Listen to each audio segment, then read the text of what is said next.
Nipah virus ബാധ കേരളത്തിൽ വീണ്ടും ചർച്ചയാവുകയാണ്. ഈ പശ്ചാത്തലത്തിൽ നിപ്പ പകരുന്നത് എങ്ങനെയാണ്, അതിന്റെ ഗൗരവം എന്താണ് തുടങ്ങിയ കാര്യങ്ങൾ നമുക്കൊന്ന് പരിശോധിക്കാം.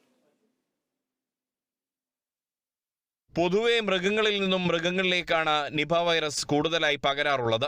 വൈറസ് ബാധയുള്ള വവ്വാലുകളിൽ നിന്നോ പന്നികളിൽ നിന്നോ ആണ് മനുഷ്യരിലേക്ക് ഏറെയും ഈ വൈറസ് പകർന്നിട്ടുള്ളത്. മനുഷ്യരിൽ നിന്ന് മനുഷ്യരിലേക്കും നിപ വൈറസ് പകരാറുണ്ട്. അസുഖബാധിതരെ ശ്രദ്ധയോടെ പരിചരിച്ചില്ലെങ്കിൽ നമ്മളിലേക്കും രോഗം പടരാവുന്നതാണ്.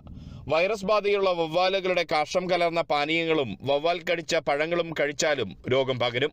അണുബാധയുണ്ടായാൽ 5 മുതൽ 14 ദിവസം വരെ കഴിയുമ്പോൾ രോഗലക്ഷണങ്ങൾ പ്രകടമാകും. രോഗലക്ഷണങ്ങൾ കണ്ടു തുടങ്ങി 1-2 ദിവസത്തിനകം തന്നെ ബോധക്ഷയം വന്ന് കോമയിലാകാനും സാധ്യതയുണ്ട്. തൊണ്ടയിൽ നിന്നും മൂക്കിൽ നിന്നുമുള്ള സ്രവം, രക്തം, മൂത്രം, തലച്ചോറിലെ സെറിബ്രോ സ്പൈനൽ ഫ്ലൂയിഡ് എന്നിവയിൽ നിന്നും RT-PCR നടത്തിയാണ് രോഗം സ്ഥിരീകരിക്കാറുള്ളത്.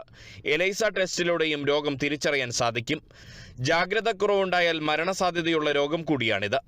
ശ്രദ്ധയോടെ നീങ്ങിയാൽ നിപ എന്ന രോഗത്തെ കീഴടക്കാനാകുമെന്ന് മലയാളി നേരത്തെ തന്നെ തെളിയിച്ചിട്ടുള്ളതാണ്.